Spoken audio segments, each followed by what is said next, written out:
Olá, pessoal. Bem-vindos ao mini curso Atendimento Psicológico Online.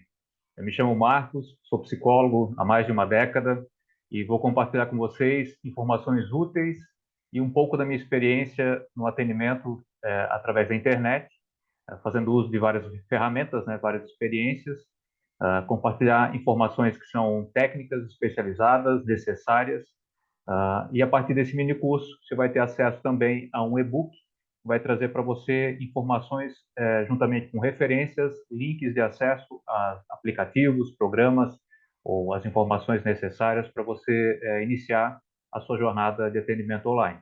Para você que nunca atendeu online, esse curso aqui é bastante positivo, bastante instrutivo, e para você que já tem alguma experiência, ele pode ser um modelo também em algumas partes, né? Algumas aplicações técnicas que você venha a utilizar futuramente.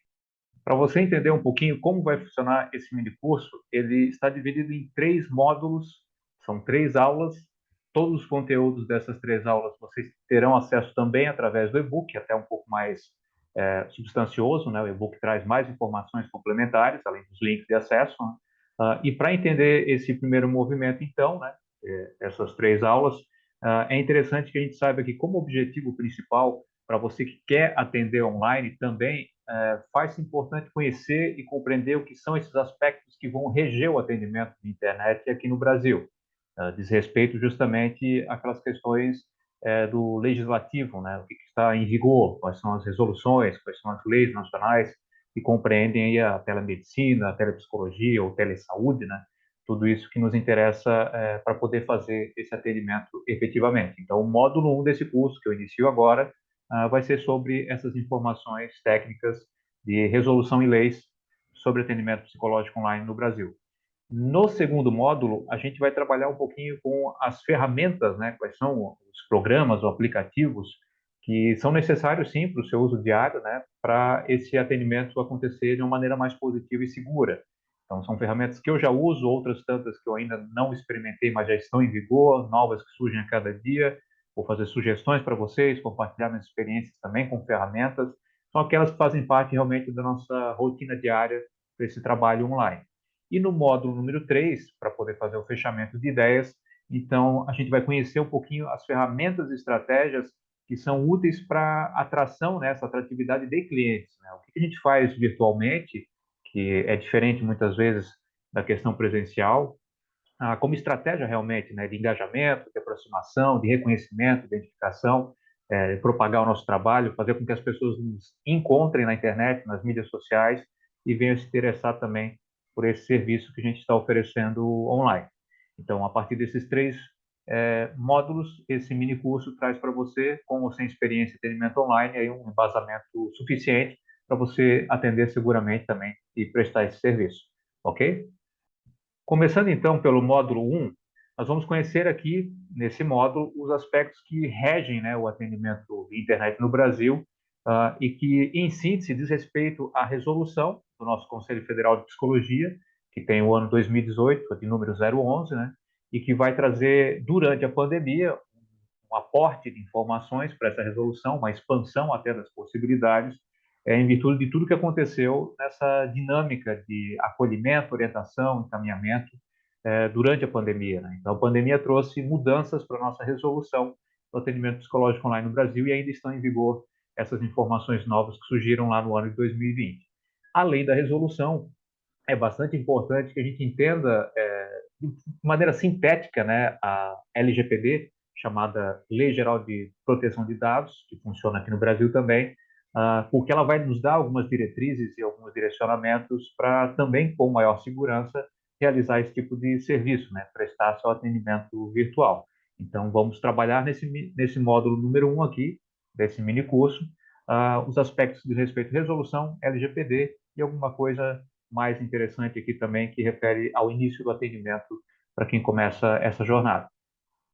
Curioso é pensar que na história do atendimento terapêutico à distância, não apenas da psicologia, né, já existe aí um acervo de informações, né, que fazem parte, compõem a história também da psicologia, para nos mostrar que existiram estratégias, né, formas de se fazer esse atendimento à distância, através de tecnologias, cada qual ao seu momento, à sua época, né, E é interessante resgatar assim essas informações para a gente começar a perder o pudor ou temor, de certa maneira, da tecnologia, porque já lá no passado a gente identificava, né, que grandes pensadores, grandes expoentes da psicologia fizeram uso de tecnologias da sua época de comunicar e interagir com as pessoas, também com seus clientes, para realizar assim algum processo ali de assistência, né?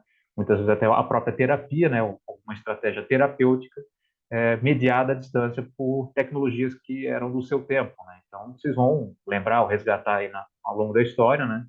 Das cartas trocadas por Freud, através de contatos com clientes também, supervisão que ele exercia, né, para os estudantes ou para outros profissionais, e que dali surgia uma dinâmica, né, que é praticamente uma extensão da chamada cura pela fala, né?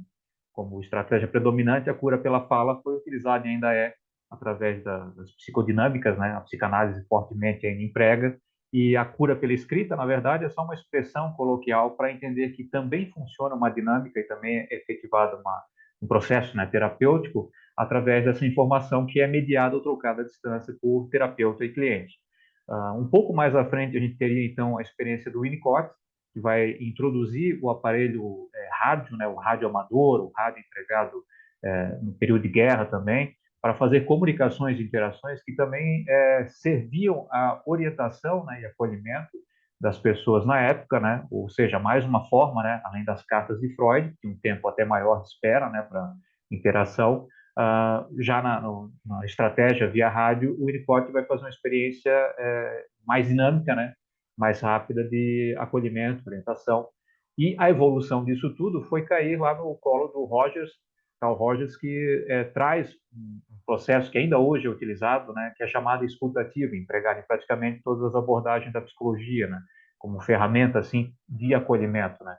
Para quem não conheceu ainda a estratégia na prática da escutativa, ou ouviu falar ou estudar o assunto, né, você encontra facilmente a experiência prática, né, predominante ainda hoje, há mais de 50 anos, do Centro de Valorização da Vida, né, o CVV, que ainda hoje utiliza também esse acolhimento via telefone, preconizado pelo Carl Rogers, e que mantém outras estratégias, como as que eu vou colocar para vocês aqui também, na sua prática cotidiana de acolhimento que o CVV se presta a fazer. Então, essas dinâmicas já aconteciam, né, de interação à distância, então já provava, de certa maneira, que a saúde à distância, né, a maneira de mediar a informação e acolhimento acontecia e era funcional.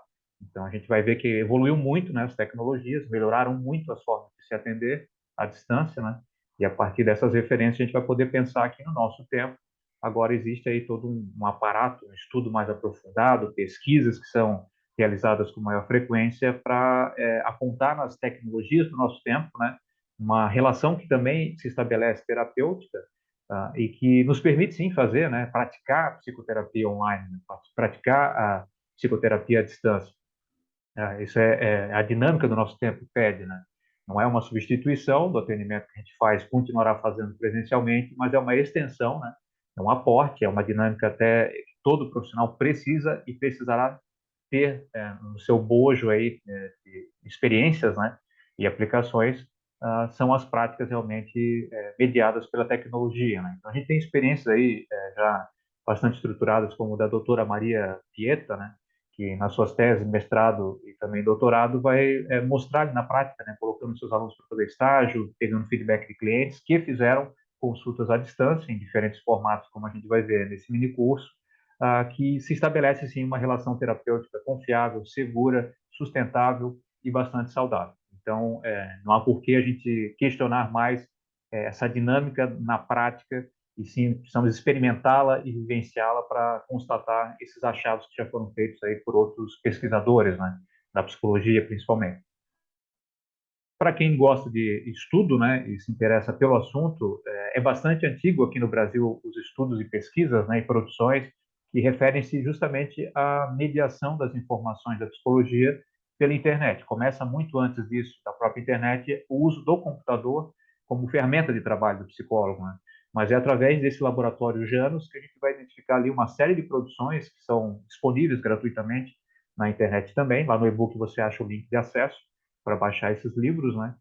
Onde são coletados os relatos ali, a sínteses, né, artigos e documentos, publicações, nos últimos 20 anos, pelo menos aqui no Brasil, da psicologia aplicada online, do atendimento psicológico online. Então, é bastante interessante, extensivo, né, um trabalho bem técnico, que traz vários autores de várias abordagens, né, diferentes linhas aí, de estratégias psicológicas, mostrando que, de fato, a psicologia online veio para ficar, já está há mais de 20 anos no Brasil e cada vez melhorada, né, cada vez mais otimizada nas nossas estratégias, e é o que a gente vai aproveitar de melhor no nosso tempo também, o que já foi resgatado, recuperado, aprendido, né, e aprimorado. A gente vai seguindo, então, um caminho que é muito mais seguro hoje, sabendo que existe tudo isso na área de tecnologia e informação.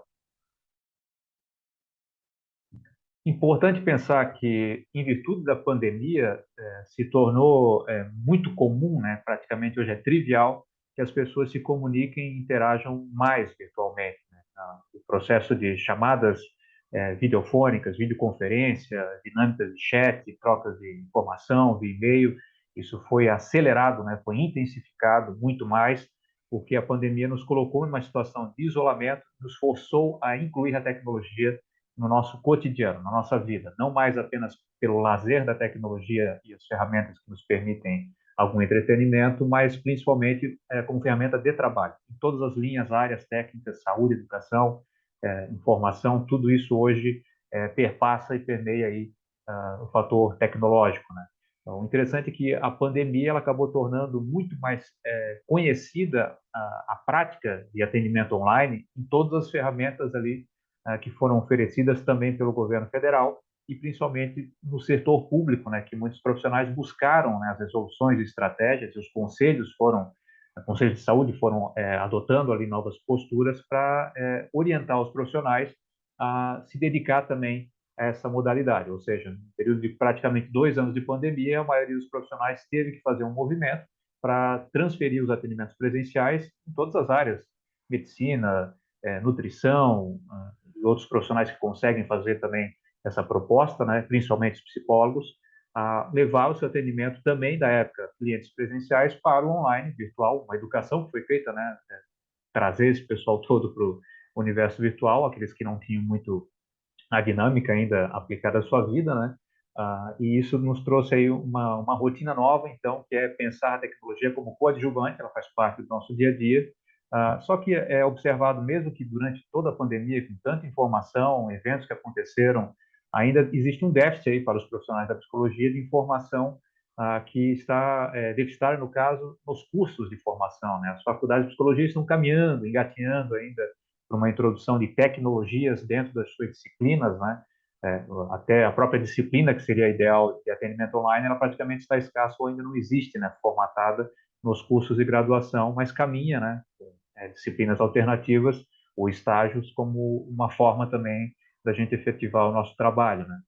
Mas falta sim, faltam eventos, faltam estratégias para a gente propagar essa informação, e esse minicurso traz também essa reflexão que é a gente estudar o assunto, né, se aprimorar, acompanhar novas tecnologias, inovações que vão surgindo para a aplicação aí do nosso trabalho ser cada vez melhor. Então, no momento atual, agora em pós-pandemia, né, a gente não descartará aquilo que foi absorvido, aprendido, né, no sentido das ferramentas. Na verdade, a gente vai trazer cada vez mais a tecnologia no nosso cotidiano. Pensando aqui no Brasil, então, existem sim alguns aspectos que vão reger o atendimento psicológico via internet. E a gente vai ter que trabalhar com aquilo que já existe no regimento, né, na organização, do nosso Conselho Federal de Psicologia. Então, é interessante, sim, que vocês conheçam na íntegra, mas aqui no curso, o que é interessante a gente resgatar é a nova resolução, né, de 2018, de maneira sintética, para que você possa já iniciar os seus atendimentos seguro, né, o que você está fazendo, ciente de como é que funciona essa dinâmica da resolução, a partir daquilo que é permitido fazer, né?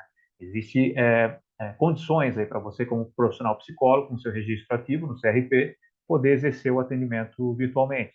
Então, das permissões aí sinteticamente apresentadas, a gente entende que qualquer tipo de consulta, atendimento psicológico que você já fazia, né, anteriormente no seu consultório presencial, ele pode ser transposto, né, pode ser trazido para o universo virtual a partir de algumas adaptações, dependendo do que você pretende fazer, né?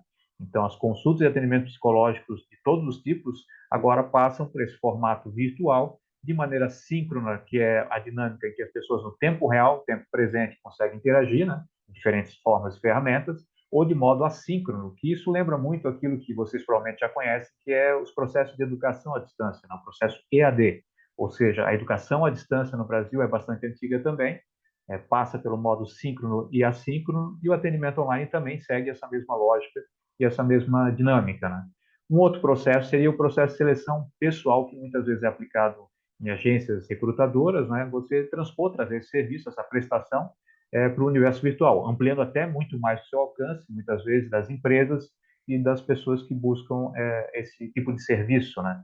Um outro aspecto seria a utilização de instrumentos psicológicos, que são aqueles regulamentados, né? No geral, são os testes que as pessoas buscam para ter algum atestado ou parecer, e que você vai encontrar o número, quantidade e os tipos de testes disponíveis que você adquire virtualmente e aplica virtualmente pelo site do SATEPSE, e o link você encontra também no e-book para poder fazer essa pesquisa, né? Para quem se interessa por aplicação de testes online, o SATEPSE é o canal recomendado. Que além disso ainda cabe a quem interessa fazer supervisão técnica, também se torna otimizado agora essa condição, né, de extensão do seu trabalho para oferecer para estudantes profissionais de longa distância, né? Antes dependia, né, muitas vezes, o profissional estudante ir até o supervisor no seu local, na sua base, e agora tem uma liberdade, uma comodidade maior. Então, essas são as permissões mínimas, né, básicas, que a gente precisa, de certa maneira, aí, aplicar. Se existem permissões, a gente sabe que existem também condições limitantes, né? Vamos colocar aqui como sendo as proibições que essa nova resolução nos traz. Porém, na prática, a resolução de 2018 trouxe um pacote de informações com algumas considerações, né, recomendações para o que seria limitado ou proibitivo, né? Só que a partir da pandemia surge uma nova resolução, um adendo, né, à resolução de 2018, que vai flexibilizar então a atuação de forma remota, né? Ou seja, ela suspendeu essa resolução de 2020 de forma temporária, mas que continua até hoje, né? E provavelmente deve prevalecer durante muito tempo, aquilo que antes era considerado proibições da resolução de 2018. Então, se anteriormente atender pessoas e grupos em situação de urgência, emergência, era considerado inadequado, né? Sendo que para pessoas e grupos em situação de desastre, de violência, de direito de violência, era até chamado, era considerado, né, vedado esse tipo de atendimento. Hoje considera-se que toda pessoa que precisa de acolhimento, atenção, inicialmente, ela pode sim ser atendida virtualmente, ou seja, não há uma limitação de quem ou o que você vai atender inicialmente. Porque no primeiro contato, você não tem noção ainda de quem é a pessoa, de onde ela está, muitas vezes faltam informações, né? Então, essa primeira consulta é necessária porque esse acolhimento já acontece em diversas maneiras, de diferentes organizações, o próprio CVV faz um trabalho gratuito de acolhimento, então não há por que a gente não fazer o primeiro contato, acolhimento ou a primeira consulta, em qualquer contexto ou situação que a pessoa irá se encontrar. É a partir, inclusive, desse primeiro contato e dessa primeira consulta que você vai poder dar uma orientação e levar a cabo ali ou dar continuidade ao atendimento ou não, se necessário, encaminhamento, né, dessa pessoa e do caso que ela traz e apresenta para você. Então, fique claro essa questão de que antes era proibido ou limitado, vedado, agora está sendo reconsiderado e revisto, né? Então, nós temos aí essa possibilidade de levar adiante nossos atendimentos e fazer a melhor orientação possível também. E, por último, existem umas questões que são obrigatórias, né? Existem as permissões, as proibições e as obrigações. Nessa nova resolução 2018, nós temos que esclarecer o cliente quais são esses recursos que a gente vai utilizar, os tecnológicos, né? Para garantir sigilo e segurança das informações que vão ser compartilhadas. Então, na aula, no módulo 2, vou trazer para vocês algumas ideias sobre isso, né? Sobre os recursos tecnológicos, sigilo, informações também, que interessa bastante aos profissionais dos clientes, né? Como é que é essa transição, informações, tem vídeo, não tem, tem áudio, tem texto, né? Tudo isso é importante a gente esclarecer o cliente como funciona, né? E, além disso, ainda prevalece ou permanece aquela dinâmica anterior já do atendimento presencial de crianças e adolescentes, que para acontecer, e pode acontecer virtualmente, é necessário antes um contato com o seu tutor, né? O responsável, o pai ou mãe, a pessoa que tem o controle ali e cuida dessas crianças e adolescentes, para exercer o consentimento que será feito por escrito, normalmente como é feito no consultório presencial. Além disso, uma outra obrigação, e essa aqui é imprescindível, inclusive para o cadastro, né, que o Conselho Federal possui lá de todos os profissionais ativos, é o cadastro junto ao Conselho Federal do sistema EPSI. Então, esse cadastro no sistema EPSI, que é bastante divulgado, tem várias explicações e tutoriais no YouTube, por exemplo, né, o próprio Conselho e outros profissionais explicando como se faz, ele foi melhorado, né, ele foi sintetizado, facilitado agora o acesso, e torna-se uma obrigação, sim, do profissional que quer efetivar atendimentos online, atendimentos psicológicos, né, além de ter o seu CRP ativo, ter o seu cadastro ativado no EPSI. O interessante é que esse cadastro ele solicita informações suas particulares, ele já possui o seu cadastro do Conselho Federal lá ativo, né? Então as informações suas pessoais, mas ele vai pedir informações que diz respeito ao seu atendimento, o que você vai fazer, como será feito, né? E que você descreve realmente, preenche alguns critérios e algumas ferramentas lá, citando inclusive, né, o que você pretende usar como ferramenta. O Conselho Federal de Psicologia não pode induzir você a utilizar esta ou aquela ferramenta por haver um conflito de interesse, né? Estaria vendendo produto e serviço para você. Então, esse é o objetivo do conselho.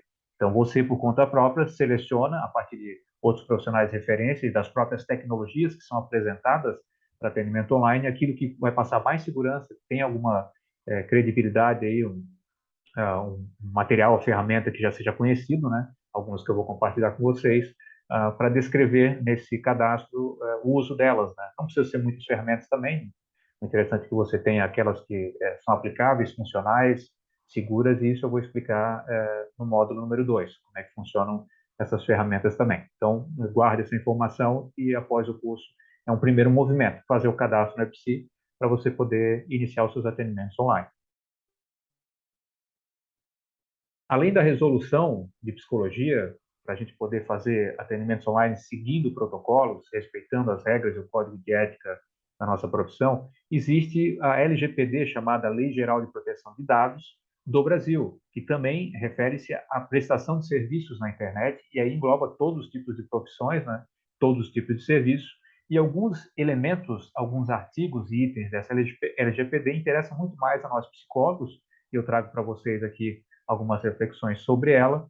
Em particular, essa lei foi lançada em 2018 aqui no Brasil, né, organizada, ainda passa por algumas revisões, mas já traz ali itens elementares para quem presta esses serviços, né, para quem oferece seus serviços e também para quem atende online em todas as áreas e profissões.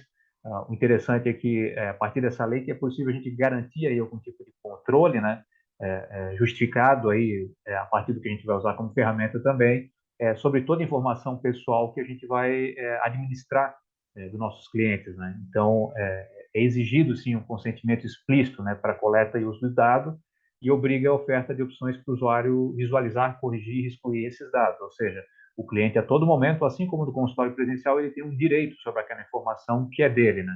Então, quando você faz um formulário, preenche um prontuário, atestados, documentos, avaliações, você armazena na sua base de dados, né, que na modo internet ou virtual dados digitais, e é aí que entra a LGPD, né, proteger dados digitais das pessoas. Então, você fica responsável por isso, e o cliente tem um direito sobre essas informações que você coletou dele. Então, ele pode exigir, muitas vezes, até acesso a informações que você vem redigindo, né, seja por questão profissional, questão de saúde, questão da empresa, isso não importa. É parte do pacote de direitos que o cliente tem a partir do momento que ele usa os seus serviços, né? Além disso, o artigo 1º dessa lei vai dispor aí sobre o tratamento de dados pessoais, inclusive nos meios digitais, por pessoa física ou pessoa jurídica, direito público ou privado, que tem como objetivo proteger direitos fundamentais de liberdade, privacidade e o livre desenvolvimento da personalidade da pessoa considerada natural ou pessoa física, né? Somos nós portadores de CPF, né? Ou para quem tem um CNPJ, mas que trabalha como autônomo, né? Profissional autônomo, por definição, ele entra na categoria pessoa física, e o cliente também, pessoa física, que aqui é muitas vezes denominado como a pessoa natural. Então, nós temos aí essa lei prevendo que pessoas profissionais liberais, autônomos, portadores de CPF, seguem a LGPD também, e tem esses critérios e instruções para nos proteger, principalmente. Além do artigo 1º, no artigo 5º aí sobre proteção de dados pessoais, para fins dessa lei, né, há de se considerar alguns elementos, né? São vários tópicos que depois vocês podem acessar a lei na íntegra também, mas que me interessa de imediato para atendimento psicológico online, para nós profissionais da psicologia, é questões de dado pessoal, são as informações da pessoa que é identificada, né? Ou seja, você coleta dados quando faz uma entrevista, quando monta um prontuário, que são dados muitas vezes ali documentados, né? Registro CPF, identidade, ou qualquer documento que você solicite também dessa pessoa, né? E existem ainda os chamados dados pessoal sensível, os dados pessoais, né, sensíveis, que diz respeito a detalhes dessa pessoa, características, né? Vamos colocar aqui os elementares, né? Questão da origem racial ou étnica, convicções que a pessoa possui, religiosa, política, filiação ou não a sindicatos, organizações religiosas, filosóficas, políticas, né? Tudo quanto é dado relacionado à saúde, à vida da pessoa íntima e tudo mais, você tem um acesso a essas informações, né? Você acaba muitas vezes registrando isso em algum lugar, dentro da sua parte documental. Isso é um direito da pessoa que seja administrado de forma ética e segura, né? É uma questão sigilosa, né? Você está lidando com dados, informações sigilosas do seu cliente. Existe ainda o fator chamado banco de dados, que aí seria o conjunto estruturado de dados pessoais estabelecido em um ou vários locais eletrônicos ou físicos. Por exemplo, quando um banco tem acesso a informações de um cliente de outro banco, né, como agora está sendo previsto até por uma questão de liberdade da pessoa, de poder transferir informações de banco para outro, né, a pessoa, o responsável pelo banco, ele é responsável pelo sigilo também, o controle e segurança dessas informações, né? Com a psicologia não é diferente. No processo da LGPD, nós temos uma base de dados que é montada, né, no virtual, de forma digital, os arquivos que você armazena, e que para ser transferido ou trocada a informação com outros profissionais ou instituições que são solicitados, você também tem uma responsabilidade para com o seu cliente, né? Então, há todo um fator aí de estrutura, né, de base que é material, muitas vezes seu computador, sua base de dados, mas é o digital que se refere muitas vezes à nuvem, os arquivos que você usa, né? Arquivos de texto, Excel, documentos que você elabora, plataformas que você usa, e isso a gente vai ver ao longo do curso também. E, por último, tem a questão que é o tratamento, né? A operação realizada com esses dados pessoais. Né? Como se faz tudo isso? Né? Como é que se coleta, produção, recepção, classificação de dados, utilização, o acesso, quem é que tem, como é que se acessa, senha de acesso, através de qual diretório, computador, máquina, como é que chega nisso, né? Então, são muitas coisas para ser pensada, mas que na prática do dia a dia você vai enxugar boa parte dessas para se ater àquilo que é o fator de segurança e as ferramentas mínimas, né? E tudo isso englobado às questões práticas e ferramentais que a gente vai discutir aqui também. Então, esse é o artigo número 5. E, por último, no artigo número 7, nós temos aí sobre a proteção de dados pessoais, né? O tratamento de dados pessoais somente poderá ser realizado nas hipóteses que seria mediante fornecimento de consentimento pelo titular, ou seja, o seu cliente consente, ele autoriza, ele permite que seja feito esse fornecimento de dados, né? Se é solicitado pela empresa, é solicitado por outra pessoa, por uma instituição, né? A tutela, né, na questão da saúde, procedimento realizado por profissionais da área da saúde ou por entidades sanitárias, muitas vezes o atendimento que você faz compartilhado no sentido outros profissionais acompanham, né, um psiquiatra, assistente social, então há uma dinâmica muitas vezes de troca, né, compartilhamento de informação que requer uma autorização, sim, e consentimento do seu cliente. Então essa lei também está aí para proteger essas questões aí de dinâmica de consenso. Afora isso, se a gente for pensar no aspecto geral do atendimento, né, esse modo atendimento online, não tenho dúvida, essa modalidade de atendimento ela também requer o mesmo cuidado que a gente teria, né, a qualificação do nosso trabalho, de um consultório presencial físico. Então, é importante que a gente siga as mesmas regras, né? O que é regra presencial se replica no virtual, mas é somado regras extras que aí se aplicam à dinâmica do universo virtual, das ferramentas, das estratégias, das técnicas e tudo mais. Então, é importante levar, assim, junto com o nosso código de ética, que já refere a qualquer modalidade, né? Essas experiências que já temos no presencial para o virtual. E a aplicação de algumas questões práticas terão regras bem específicas, que são as regras virtuais previstas na resolução e também na Lei Geral de Proteção de Dados. Por fim, então, mais vale realmente a gente replicar o modelo presencial, que seria a totalidade do nosso atendimento, né? Respeitando privacidade, segurança, respeitando nosso código de ética, manifestando, né, trabalhando eticamente, o nosso sistema de organização do trabalho, gerar conforto, né, bem-estar para você e para o seu cliente, respeitar aspectos muitas vezes que parecem estéticos, mas respeito muitas vezes a imagem que você cria, né, que é visual, a identidade que você criou em torno de si, porque o virtual ele acaba criando uma expectativa muito maior desse profissional que atende, né? É muito mais numeroso a quantidade de clientes, muito mais numerosa a quantidade de profissionais nesse âmbito, nesse aspecto virtual. Aí são várias expressões, né? Várias maneiras de se apresentar, mas espera-se muitas vezes o próprio cliente, né? Aí eu digo por experiência própria que você seja um profissional equivalente ao que ele imaginava do consultório, né? Então, muitas vezes é o que ele espera que você esteja no seu consultório, inclusive, para fazer a consulta online. Não é uma obrigação, mas interessante é que replique o modelo que coloque a pessoa na condição de cliente ou paciente e você de profissional e que a janela virtual não crie uma falsa impressão, né? Você está ali para exercer a sua função. Então, essas imagenzinhas acabam trazendo uma ideia que é muitas vezes visual estética, mas que cria uma expectativa, né? Muitas vezes você está num ambiente ali que o próprio cliente percebe que tem uma dinâmica mais séria, né? Você está num ambiente muito mais profissional, muito mais seguro, muito mais confortável também visualmente para o que ele está vendo, e é importante que ele também, o cliente, se posicione em um ambiente seguro, privado e tudo mais, e isso vai nas suas orientações, né, para que ele possa replicar esse modelo. Então, é muito tentador, talvez, por ser uma estratégia móvel, né, de poder carregar o computador debaixo do braço, notebook, tablet, celular, de a gente querer ir para beira-mar, né, fazer um atendimento do cliente eu estando de frente para o mar. Só que, na prática, isso acaba criando uma imagem negativa do profissional para o cliente, né? Então, está mostrando muitas vezes que você não está se importando, talvez, com aquela necessidade do cliente. Por mais que você possa ser muito bom profissional, eficiente nas suas técnicas, mas o que é empregado nessa imagem que é passada é uma expectativa. Então, a gente tenta atender também essa expectativa visual do ambiente que a gente está. Então, basta replicar muitas vezes o modelo, que é o modelo que você aplica no próprio consultório.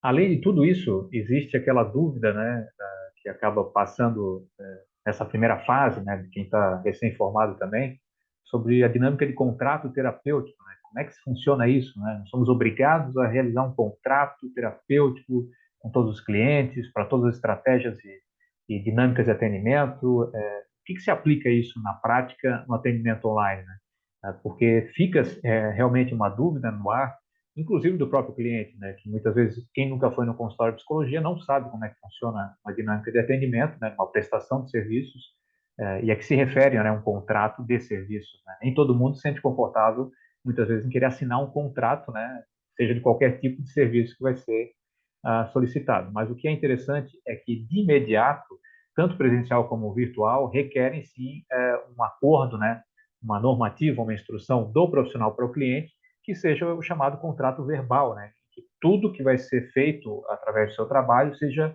transparecido antecipadamente, esclarecido, orientado. Então, no aspecto virtual, isso precisa ser replicado, sim, esse primeiro contato, né, que ele é verbal. Então, o primeiro contrato ele é verbal, ele é uma comunicação de troca de informações, sim, mas de esclarecimento entre o profissional e o cliente.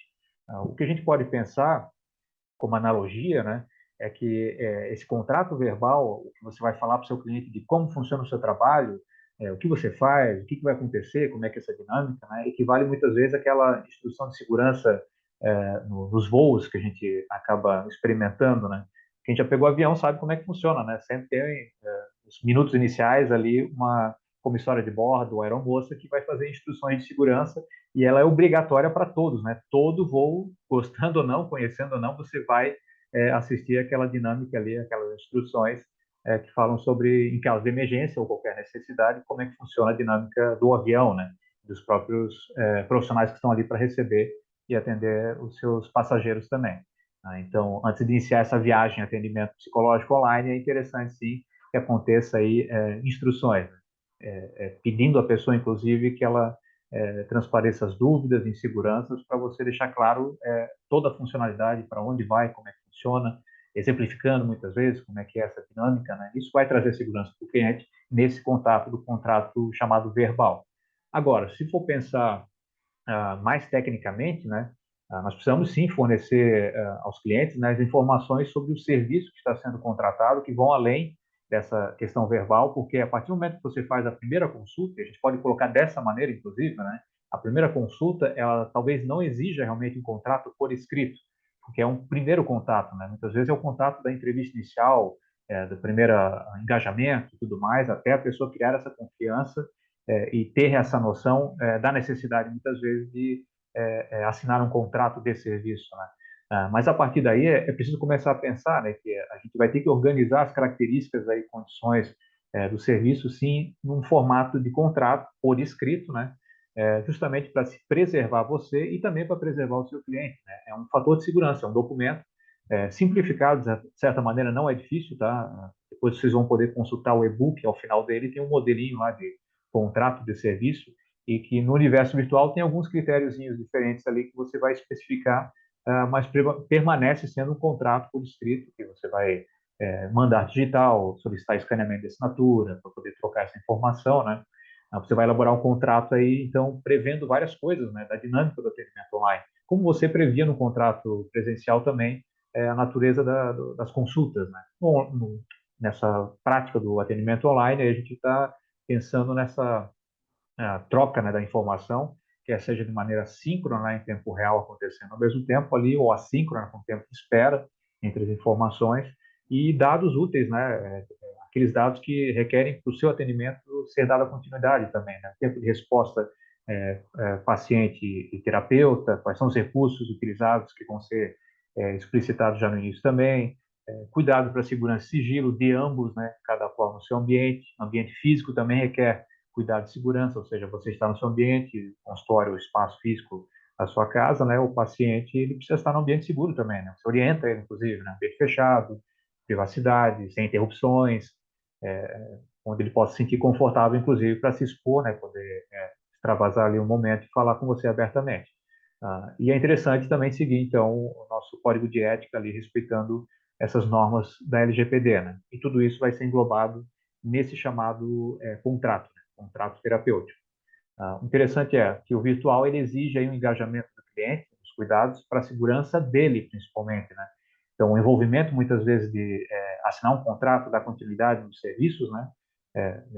Consultas, né, consecutivas, dar continuidade nesse tratamento, pressupõe que o cliente esteja engajado com isso também, né? Que ele se envolva com a dinâmica que você está ofertando. Então, o contrato pressupõe as coisas que o cliente irá fazer também, ou que ele precisa respeitar como sendo regras do jogo, vamos colocar assim, né? Então, vale a pena acessar essas informações também para você aplicar no seu dia a dia do atendimento online. Você chegou até aqui, conseguiu concluir esse módulo número 1. É importante revisar o conteúdo e poder acessar ele na sua totalidade através do e-book que acompanha esse mini curso. Então, responda para você mesmo, né? Você está compreendendo a resolução para atendimento online no Brasil, resolução do Conselho Federal de Psicologia? Você está compreendendo as questões mínimas, né? Os critérios mínimos da LGPD que se aplicam ao profissional psicólogo também atendendo online? E você compreende a dinâmica profissional que é aplicada no virtual, como você transpõe e leva as suas ferramentas, suas especialidades, suas habilidades. Então, tudo isso precisa fazer parte aí de uma convicção sua, né, uma certeza que você está seguro para você levar adiante esse trabalho e fazer um bom serviço, prestar um bom serviço aí e criar a sua jornada, né, de profissão virtual. Nos vemos, então, no próximo módulo com mais informações. Até lá.